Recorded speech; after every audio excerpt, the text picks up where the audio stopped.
Yeah, sure. So I think start with the things I thought we did well.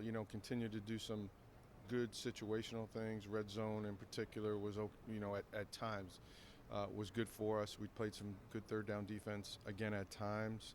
We turned the ball over, took the ball away, which was great. But the theme of all that is it wasn't consistent enough, and that was our defense in general last year, is just consistency or the lack thereof. So, the obvious is the run defense and the explosive runs and passes. So that's something that'll be continually addressed as we go forward through the preseason and off season here.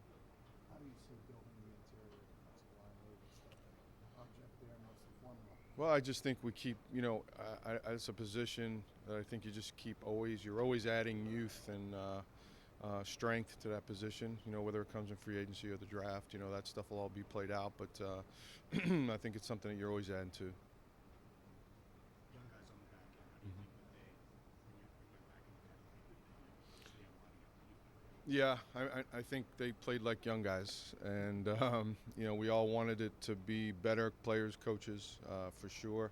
Again, there was things that were really good at times, but it goes back to just wasn't consistent enough, and next year will be better for sure. What's Dax's spot next year? Is he safety, or is that something that you're open to moving? Yeah, I mean, we're still looking at everything. I think we look at not just Dax, but everybody last year. When you have a year where it wasn't quite up to standard, I think it's just something that you evaluate and, hey, is this guy going to be better here or there? But not anything in particular there. Just keep working on it. He can do all of it, so it gives you the options of considering things, I guess, right? I mean, Well, just because he's so freaky yeah, physically. yeah. I think it's you gotta he's got to be good at one thing, and so that's what we're working on now, is being good at one thing. So How important? How important is that for a young guy to have him in one spot? He's athletic to maybe try all of these different things, but to get him to be a master at one particular well, level. again, I think it's a let's go back a little bit. He's still a young player in a lot of regards. It was only his second year. He played a handful of snaps his first year. So I think his development and his upside is still huge, and nobody's down on the guy at all. We just have to make sure that he's honed in and making sure he's being able to do the things that we're asking him to do, wherever that may be. Can Hill be a safety, or is he just so overused? Yeah, you hate to. He's such a dominant player. He does some safety jobs for us on different down and distances, but to say he's a full-time safety, Mike's one of the best nickels, if not the best nickel in the league. So I don't want to tinker with that too much.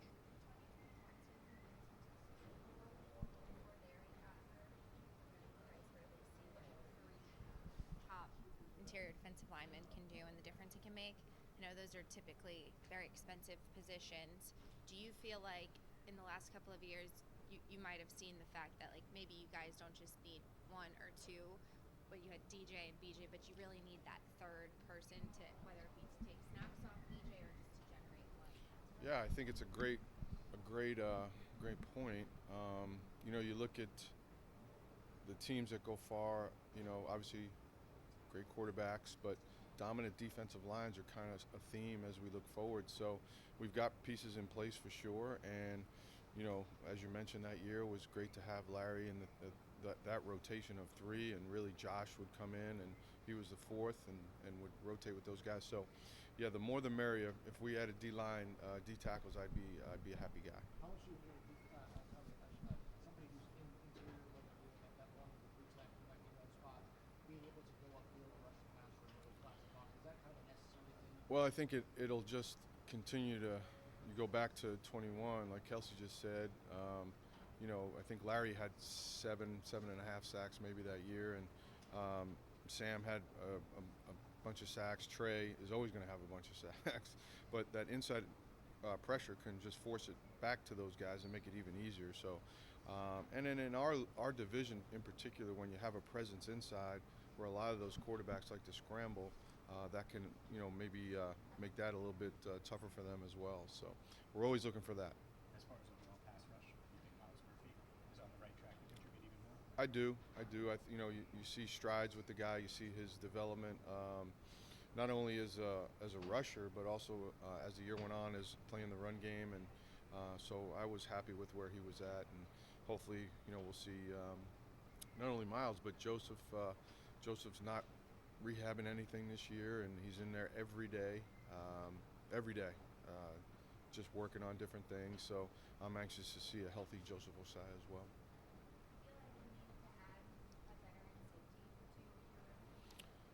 I think that's always a conversation that's ongoing because, as we know, it's something that when things can go sideways a little bit, it usually starts back there with communication, and the guys that have done it and have experience can always add to that. It's just a fine line of how it all fits with the whole picture because you start talking about veteran safeties, and oh, by the way, the third safety has to play a lot of special teams, and so so it's a balancing act, but everything's open or on the table right now. What kind of step forward can Jordan Battle take in leadership position in this area? Well, I think he can now go out there and know that he's kind of played effectively, for a number of snaps. Still got a long way to go, but at the end of the day, there's things that he's done well, and I think he should and will take the next step from all of that, whether it's leadership, communication, and just continuing to hone his game on different things as well. What did you see in terms of his growth significant, I assume, from the first half to the second half of the season? I just think having a better feel for what we want out of him and his position, the expectations that he has for not only himself but for the rest of the defense and that back end where clearly wasn't good enough last year. I think he's one of those guys that kind of looks to me as saying all the right things about putting it on his shoulders to improve next year. When you look at the explosives where he's at, is it youth? Is it scheme? Is it play calling? Is it what do you think? It's definitely not play calling.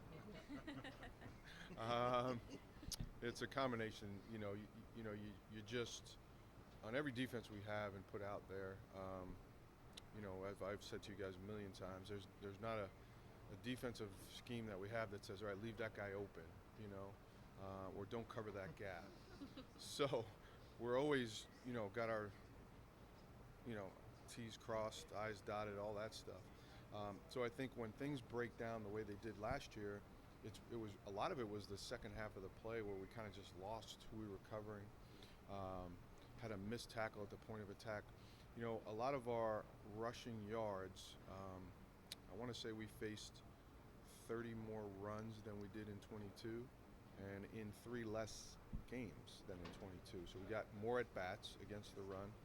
And I want to say there was over, I don't know the exact numbers, like 296 yards after first contact. So you're talking about almost 3 more games of rushing yards just on a missed tackle, or we hit the guy and he falls forward for 3, 4, or 5. So too many of those things last year. Fixable. Yeah, well, they're all fixable for sure. So I think there's a lot of elements to it, and we got our arms wrapped around it and got to make sure it doesn't happen And again. I didn't mean play calling. I'm just busting up. I guess I meant communication. You're not the first one to question my play call. I meant communication. It's fine. Yes, 100%. Yeah, and to your point, the communication part of it is something that I'm not the only coach standing up here saying we have to have great communication on defense, and it has to improve. It's got to sound like the locker room when we're out there on defense. It's got to be loud. It can't be, like these guys are these days where they just take their phones out and nobody's talking to each other. It's got to be the bus in the locker room, loud. That's what I want. How confident are you that Jordan can get the most out of the young safeties? I'm super confident. Love Jordan. Been with him. I was screaming at him as a player. Did you guys interview him today? Okay, ask him about specifically Tennessee Titans, Dolphins against the Titans. It's the end of the game. We're beating the Titans pretty good that day. And Jordan went out there at safety, and just ask him what happened at the end of the game. It'd be 2015. Just ask him. I'm trying to see if any Well, he's this. No, this guy is. Think about Jordan's path and his career as not only a coach but a player and who he is as a human. I mean, the guy was a walk-on at Michigan, earned a scholarship, and oh by the way, was a captain. Came to Miami, and when we first got there, we did a lot of two split station like drills. So team was going on here. There was another set of team drills going on the other field. And when that happens, we're stretched thin. There's not a lot of backup. So think about Miami in July and August, okay, where you walk outside and you're sweating. Imagine trying to practice football. This guy never came off the field, did extra sprints. Like he willed his way to make the team, okay, as an undrafted free agent. I think we gave him about $25 and a peanut butter and jelly sandwich to come. And the guy just has never stopped. And so when you have that internal drive as a person, he's going to succeed in everything he does in life. I love Jordan. He's great. Do you feel like the Packers maybe took a step back last year, or how do you feel like they played? I just think they're in line with everybody. I think that we all didn't do well enough last year. So to just pin it on one group, I would say that wouldn't be fair. If you asked Logan and Jermaine, they would say that, hey, we've got to play better. And again, I think that's every level of the defense, not just those guys. And again, those guys had some really, really good games, like all of us.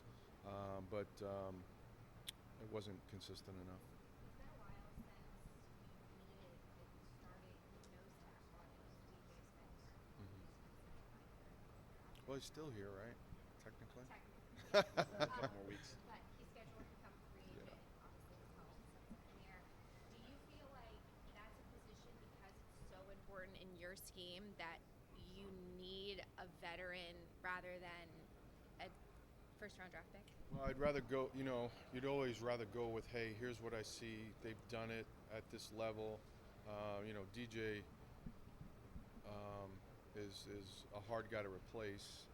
Hopefully we don't have to. But he's such a great locker room guy to start with. And then just what he does inside in the interior of the defense, he just controls blocks. It's a lot of things that people don't see. You can't look at DJ Reader in that position and say, let me look at his numbers. Even though he has, good numbers for the position, he is just dominant when it comes on to taking on blocks, taking on double teams, and not getting moved. And that allows other people to make plays. And when you don't have that, it creates other issues. How complicated is that situation with DJ given the injury? I know he's another guy that's been in there every day working hard, and I don't know the exact timeline yet, but I'll let Duke and his crew work that out, and hopefully it works out good for us. As you start going through the process of some of the draft kids, defensive tackle in particular, is when you're in this division, what you need is size one of the top of the kind of non-negotiable, or power at least inside there for you. Because you'll see a lot of these undersized guys, you can maybe sell it, but is that for you?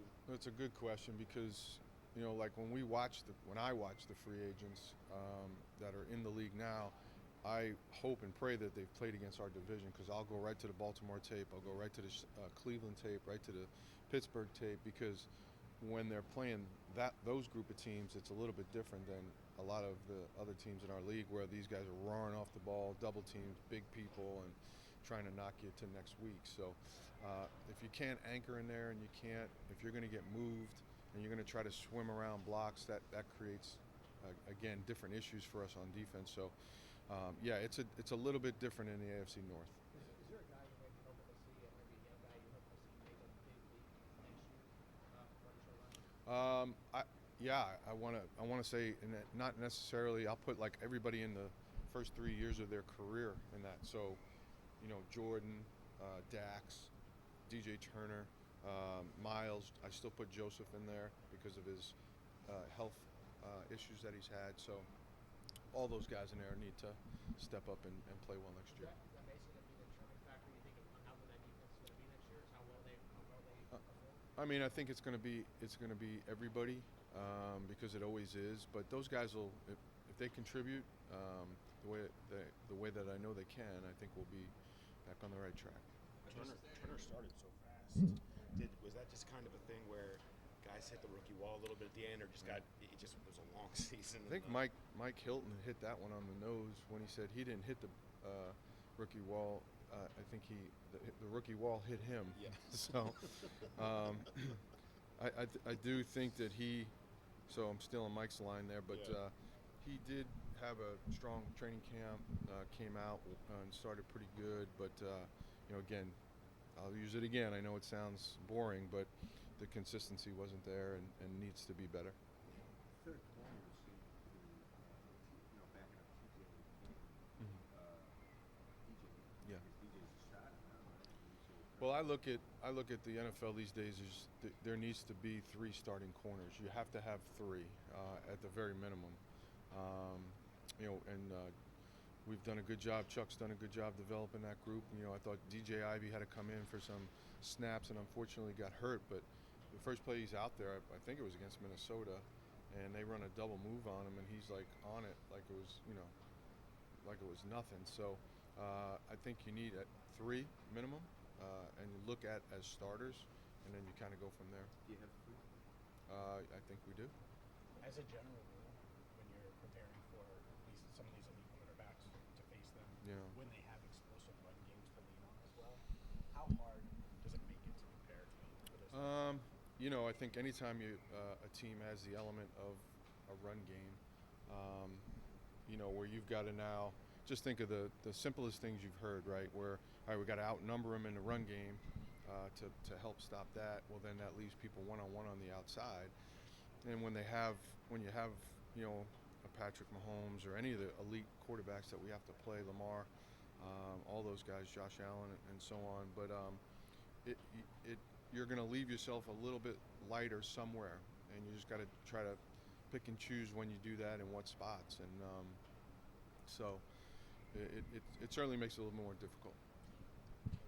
Guys, as an organization, I mean, I know there's only so much you can do when you have to pay a quarterback and a receiver, like some of the decisions that you guys have to make. Do you feel like as an organization you guys learned a lesson in what happened with your safety position last year? And I mean, you famously said it would be a dark day if we lost both of them, and then you did, and the group took a pretty significant step back. Do you feel like you guys learned a lesson in maybe trying to not lose both at positions where you can?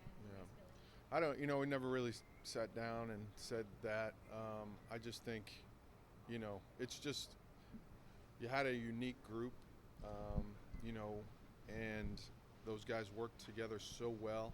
And so it was such a significant impact when you went from new player to young player, from veterans, really, really good players that knew exactly what I was thinking and what the team was thinking. So it was a little bit of a unique situation that way. But I think every year we're always learning something one way or the other. So, yeah, we'll see. To Kelsey's point, I think Duke said the other day what he learned from Vaughn and Jesse's situation is sometimes you have to reboot. As a defensive coordinator, Yeah. do you ever think about having to start all over or at least reboot what you're doing? Well, I just think you're driving back home and you're maybe not, where you might have been starting here, the 22 training camp. Well, now you're starting down here just from hey, all right, here's how we want to do this, and here's how we'll play that route, where maybe those two guys would have been like, yeah, what are you talking about, coach? We got that, so you just, but that's this league, and we're not unique to this. We're not unique to losing players in free agency or whatever it may be. So, we just have to do a better job next year. You guys have gone light in OTAs. How valuable would more team periods be to get the safeties some more time on task together, chemistry-wise?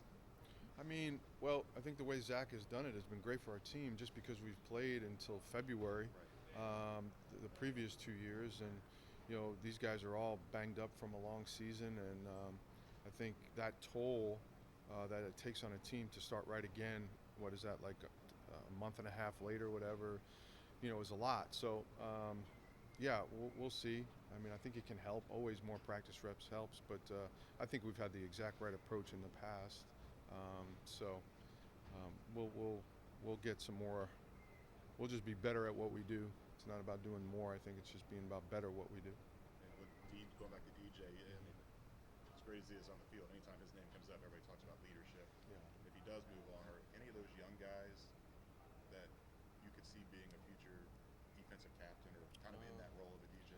Well, we still have some great other guys there. I mean, you're talking about Sam Hubbard and Trey and B.J. Hill. Those guys they're not going to walk lightly through the locker room. Everybody, and then the back end guys with Mike and Logan and Jermaine. So we've got leadership, but it's a little bit different when DJ says something. What was that old commercial? Yeah, everybody listens.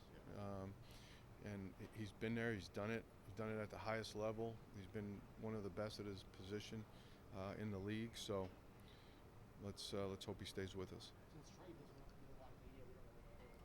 Trey Hendrickson. Yeah, he doesn't really. We really know nothing about him. Yeah. So what's he like, kind of as a leader in that way? Like, how is he like in that way, mentoring? Yeah, he's been great. Miles and Joseph will go to him. Matter of fact, Trey is in there every day, and Joseph, they sit right next to each other, just talking about things. And he talks to Miles all the time, and